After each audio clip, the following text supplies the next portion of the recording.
Hi everyone, I have an awesome way to add weight to your front axle, and it's down pretty low, just under this diff there. And what this is it was a little sticky weight, 7 grams. And I took a hammer and some needle nose pliers to shape it and bend it to fit in there. You'll see I put a little lip on it so it slides over rocks if it happens to hit them. And you want to make sure it curves to where it doesn't hit your drive line. And it works great. I'll show you before and after, and you decide for yourself if you like it or not, if you want to do it. It's, in my opinion, between this, the tranny flip, putting the ESC in the back, and modding the tray up here so the battery sits low, I think it's about as low as you can get the center of gravity without spending 30 bucks on the wideners, or if you just don't want it to be wider. Some people don't like that look. I might get some just to compare them. But yeah, I also added that green slime to the shocks. I might add a little more and slow them even more, but right now it's pretty good. So there's not a whole lot else I can say about it. There was one other guy I seen did something very similar, but he had used like a press or something. He's on YouTube. I don't remember the name of the channel right off the top of my head, but he used like a press and stuff, and then like pressed ball bearings inside the wheels, and I don't know, it just looked like a lot of extra weight, and you don't want to push this motor too hard. If you go on to the crawler forums and look up Scx24, a few guys have somehow burnt out their motor. I mean, mine doesn't get super hot, but it gets a little warmer after I added the weight in my wheels, and that's only 7 gram up front and 5 in the rear. So yeah, if you like this video, hit like. I'm going to start testing this thing out and showing you the differences. Okay, so first we're going to try it slow and then fast, and this is before I added the weight to the front axle. And then we'll try the same thing again after I add weight and compare to how far they make it up it. This is my current setup with the battery mod.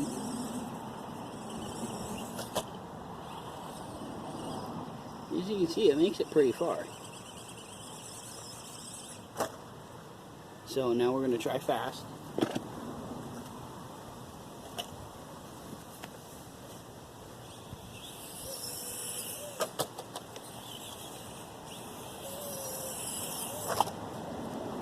So now I'm going to put the weight on the bumper or the front axle and try it again. Okay, so here's a line it would never make before I did the battery mod, but even now it's really difficult. So let's see how many tries it takes. You can see I added a gate so you can tell where I'm going. And we'll give this a shot. I've only made it up one try a couple times. Nope.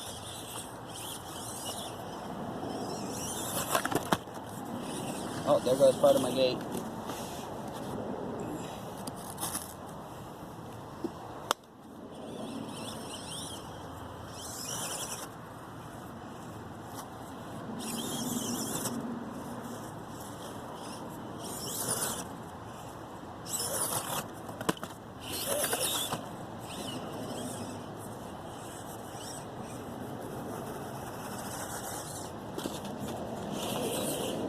This is one of those lines you can't go slow on.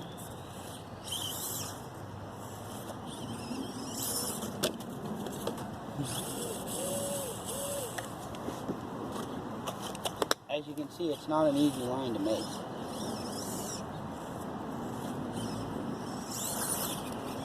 There it goes.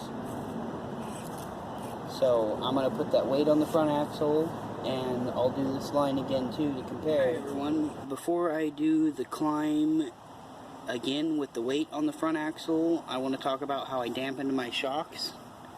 You'll notice it's not quite as bouncy. It still bounces a little bit, but not like it did. And I like that because real trucks bounce a little bit. They're not completely planted, not all of them at least.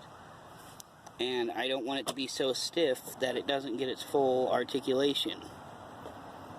But you'll notice it's not quite as bouncy.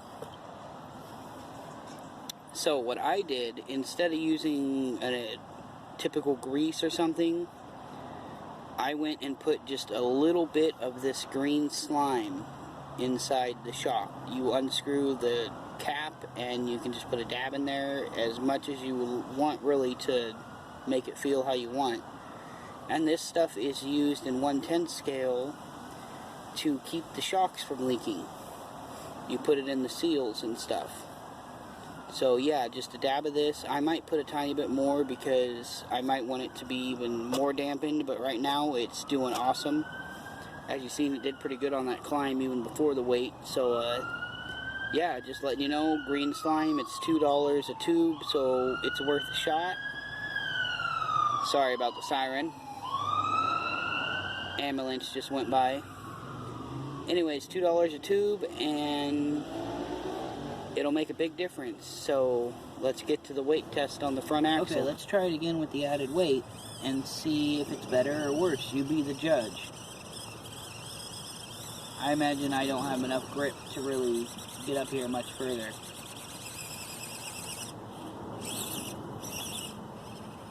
Still, right about there is around 55-ish degrees, I think. When I looked at it on my phone, I can't really show it because I use my phone to record, but oh, too far sideways.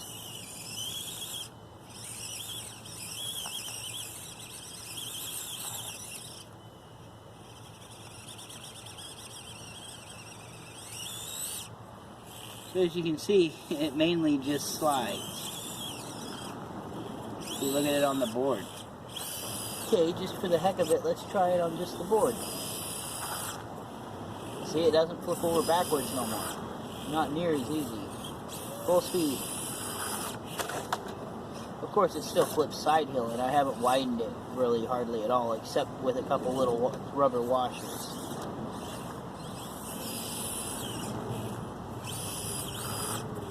So, yeah, that does awesome now. At least in my opinion. Okay, here's that other line. We'll see how many tries it takes this time. Just one. That was awesome.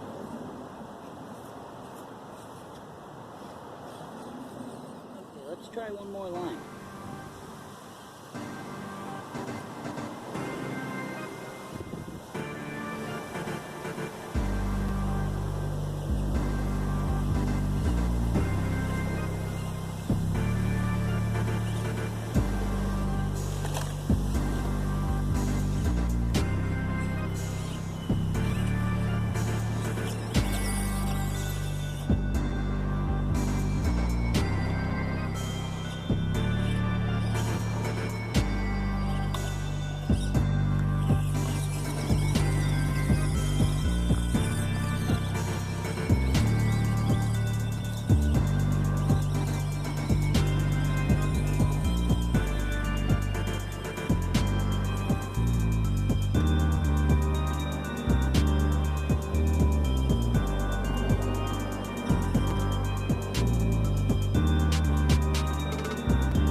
Check this out.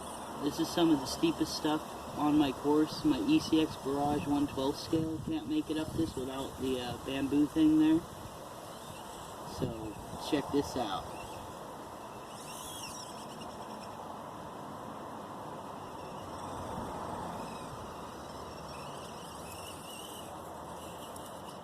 I know what you're wondering. What about down?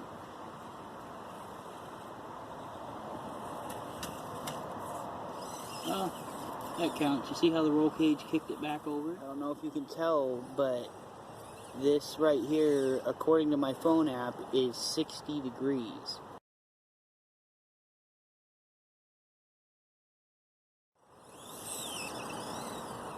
Look at that.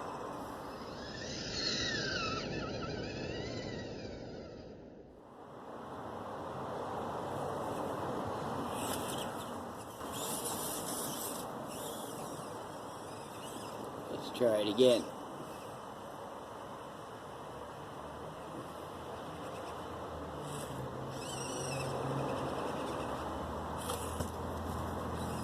You gotta hit it with a little bit of a run. Try to get that front end to hop.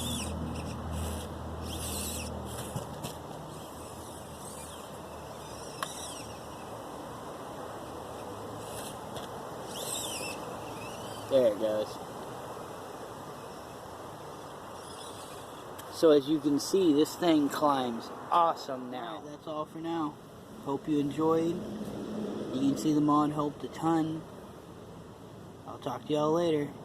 I think I'm going to get my Scx24 out on a rock pile I haven't been on in a really long time soon. And I'm going to take this up to Kelly Butte to the rock pile you've seen multiple of my other crawlers on. So stay tuned for that. If you haven't subscribed, hit that subscribe button. Hit that thumbs up so I know you like the video. I'll talk to y'all later. TTFN.